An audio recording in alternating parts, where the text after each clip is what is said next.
In today's video, I'm going to teach you how to use Wise Money Transfer Japan. By the end, you'll feel confident moving money into your Japan balance in the Wise app and understanding what each choice on the screen actually means. First, open the Wise app on your mobile. Make sure you're on a stable internet connection and that your app is up to date, so everything loads quickly and the latest features are available. If you use any device security like a passcode or biometric unlock, have it ready so you can get straight in.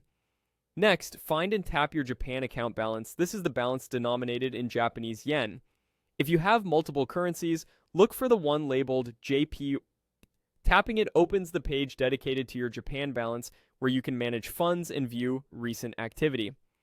Now, tap Add. This is the option that starts the process of putting money into your Japan balance. Think of it as topping up that specific currency wallet so the funds are ready for your needs in Japan, whether that's spending with your card, paying local bills, or preparing for a transfer later. Enter the amount you'd like to add. Take a moment to double check the number, including any zeros, and consider whether the amount covers what you plan to do. Wise will show you helpful information as you go.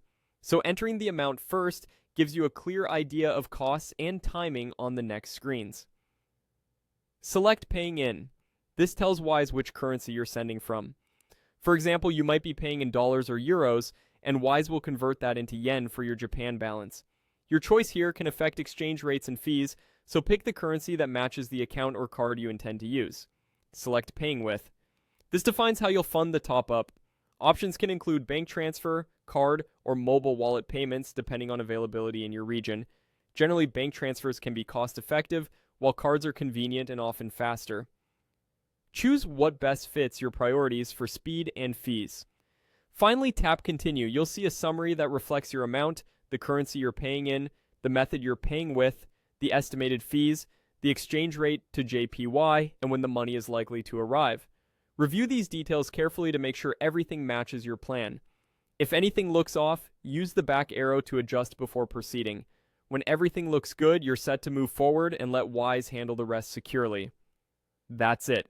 Opening the app, going to your Japan balance, adding funds, setting the amount, choosing your paying currency, selecting your payment method, and continuing to the summary. Thanks for watching, and I hope this helps you use Wise for Japan smoothly and confidently.